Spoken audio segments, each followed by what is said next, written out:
kung sakasakaling sumabak sa vocal warm-up with a twist, sina Angie at Sheena, aba, hindi lang pala vocal cords ang mag-warm up, ha? Ay, makikita rin pala ang masayang friendship nila. Pero, maging maganda kaya ang collab nila kung may iba't ibang ganap pa silang pagdadaanan?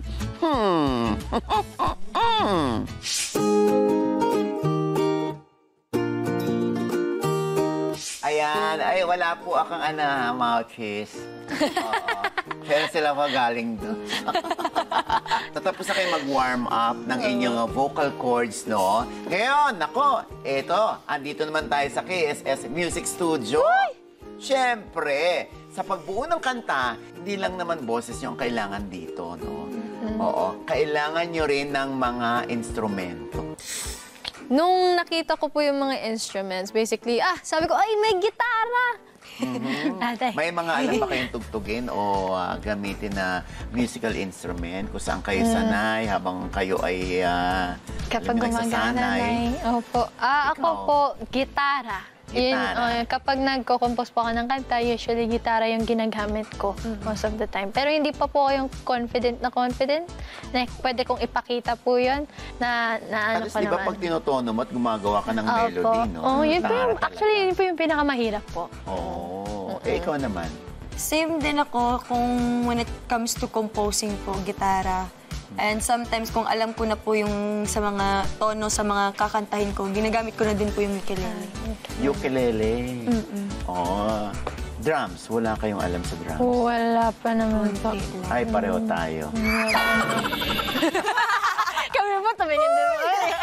Pwede ba kayong mag-sample dyan sa paggamit ng instrumentong gusto nyong gamitin? Ikaw na. Sige, go. Ako. Sa'yo, gitara, Sheena. Opo. Ikaw, saan ka, ano naman ang sa'yo? Ukulele na lang po. Ukulele. Walang nagbi-beatbox? Wala po eh.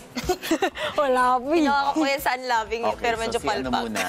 Sheena, tugtugan mo nga kami. Yung walang copyright, ha? Major chord na. Mahirap po eh.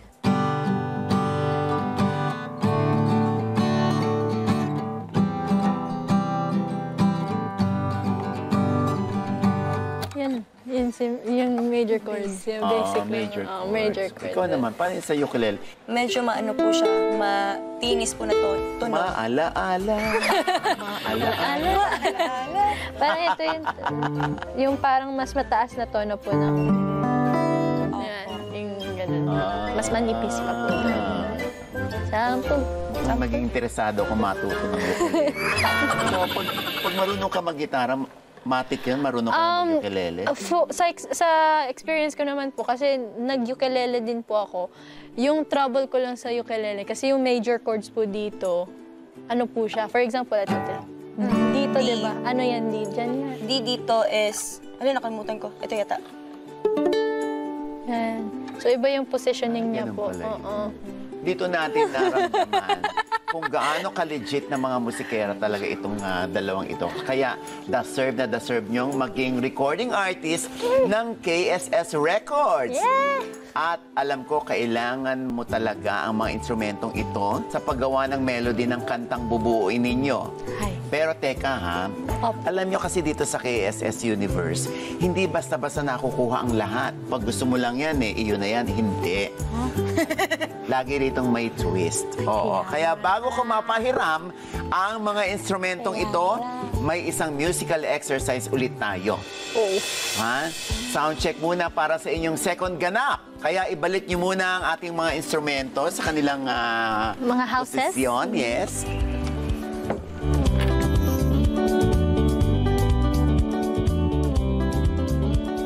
So, para mapahiram ko kayo ng mga instrumento dito, may mga statements kayo na dapat kantahin o lagyan ng tono gamit ang katumbas nitong instrumento. Ang iba rito, dapat duet kayo.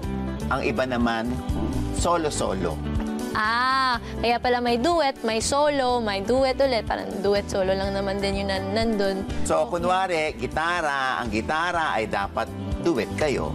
At kakantayin nyo ang statement na, kunwari, mahal na mahal kita, pero charot lang pala.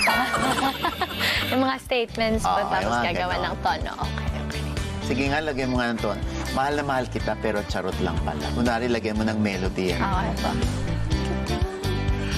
Pero charot lang pala. O diba, nakagawa agad sila. Ayan. Bukod sa pagpakitang gila sa pagtugtog ng instruments, makikita rin natin dito kung marunong kayong mag-blending at kung gaano kaganda ang mga boses ninyo. Oh, okay. Okay, so tandaan, yung mga tono na gagamitin nyo sa mga statements ay kayo na ang bahala. O, isipan nyo muna, no, bago nyo kantahin ang statements. Ha? Okay po. Pag nagtagumpay kayo sa lahat ng statements na inihanda ko, apa, pasado kayo sa musical exercise na ito, kaya naman pwede nyo nang magamit kahit anong instrumento dito na gusto nyo. Ito na ang first statement para sa duet. Oo. Charot ang storya, pero totoo ang kurot sa ating mga bida. Ito ang gitara. Oh, Oo. Gitara. Ayan, duet kayo. parang nag-stick ako sa idea na gagamitin ko yung mga major chords. Basically, yung basic chords lang.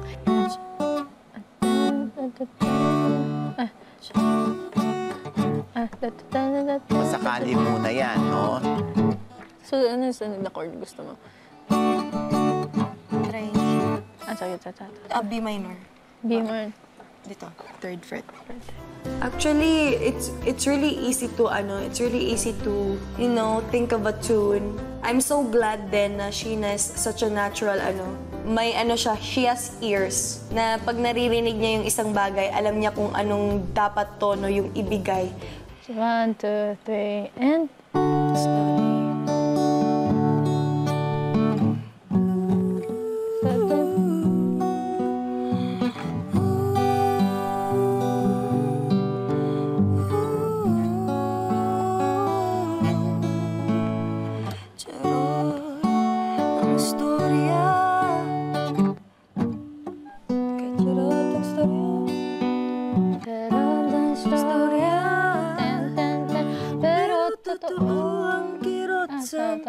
Pero totoo ang kirot sa mga bida. Charot ang istorya, pero totoo ang kirot sa ating mga bida.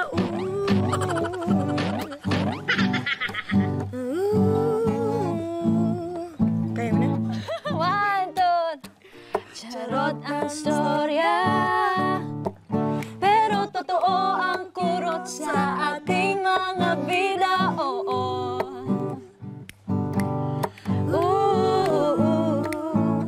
More. 1, 2, 3. Charot ang storya, pero totoo ang kurot sa ating mga bida, oo.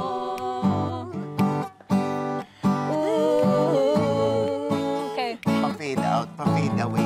Charot ang storya, pero totoo ang kurot sa ating mga bida.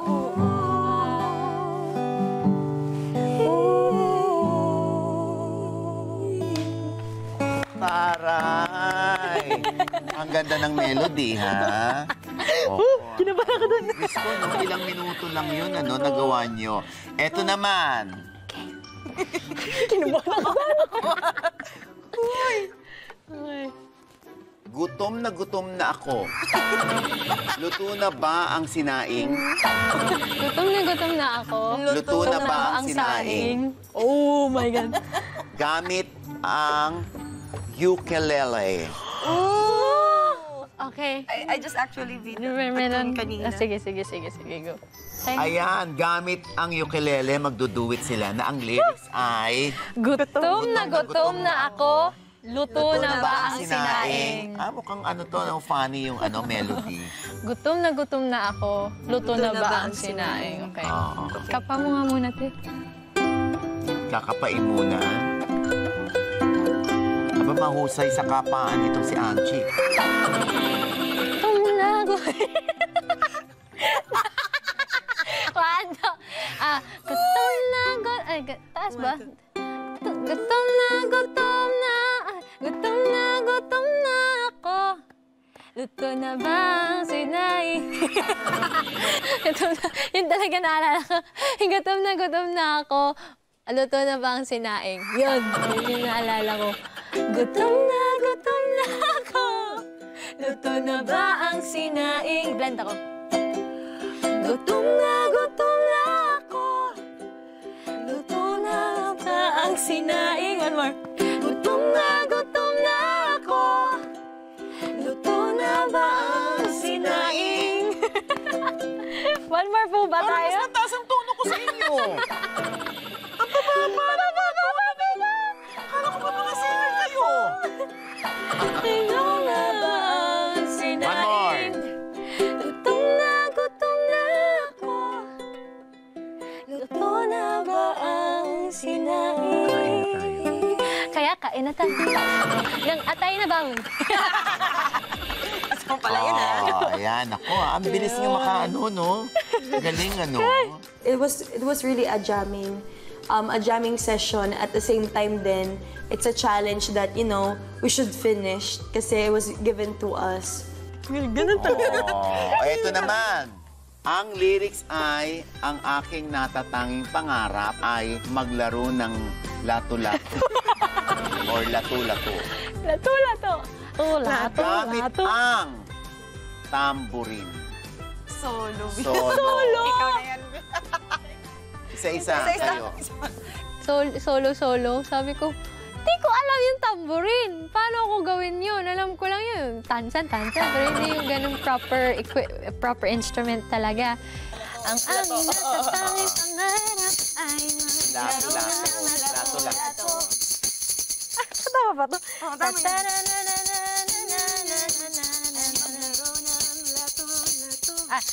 Medyo bilisan. Solo-solo. Ay, pwede palang gamitin to para gumawa ng kanta, no? Hindi lang siya pang jingle, parang pwede din siya pang gawa ng melody.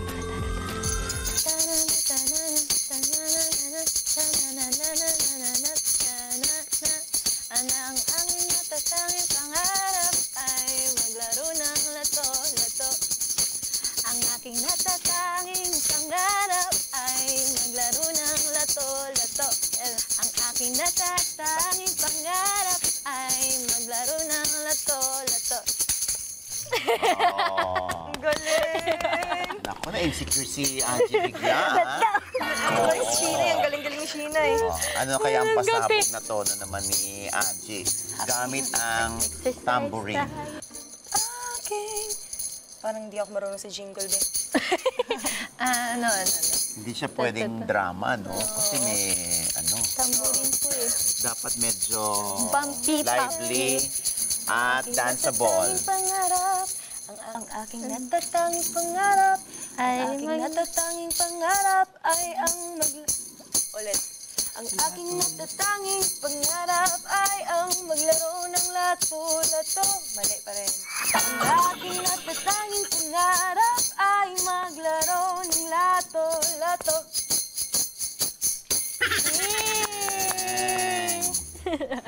Taray, no? Ikaw po. Okay, ito naman. Okay. Ayan. Oh my God, sobrang init. Sobrang init. Oh my God, sobrang init. Sobrang init. Using kahon o yung beatbox. At duet kayo. Okay, paano ba ito? Yung kahon po kasi, tinuruan lang ako ng classmate ko once nun. Hindi ko talaga siya instrument. May alam lang, pero hindi ako yung intricate nga. Oh my God, ang init-init. Ang init-init. Oh my God. Oh my God, ang init. Ang rap to be. Oh my God. Magaling ka dito. Ano nga? Oh my God. Ano? Ikaw, Ganito yung beat. Ganito. Pasakalyahin niyo muna. Parang gaganan ka. Parang, anong tawag nito?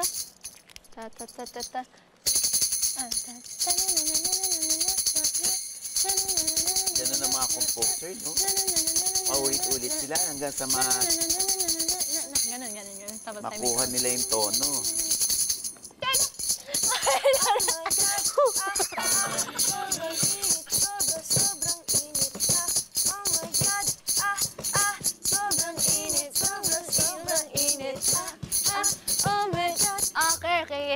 Okay. Gusto mo ako mag-drum? Kay kakakaw? Sige. Game. Sige, 1, 2, 3. Oh my God! Sobrang init, sobrang init.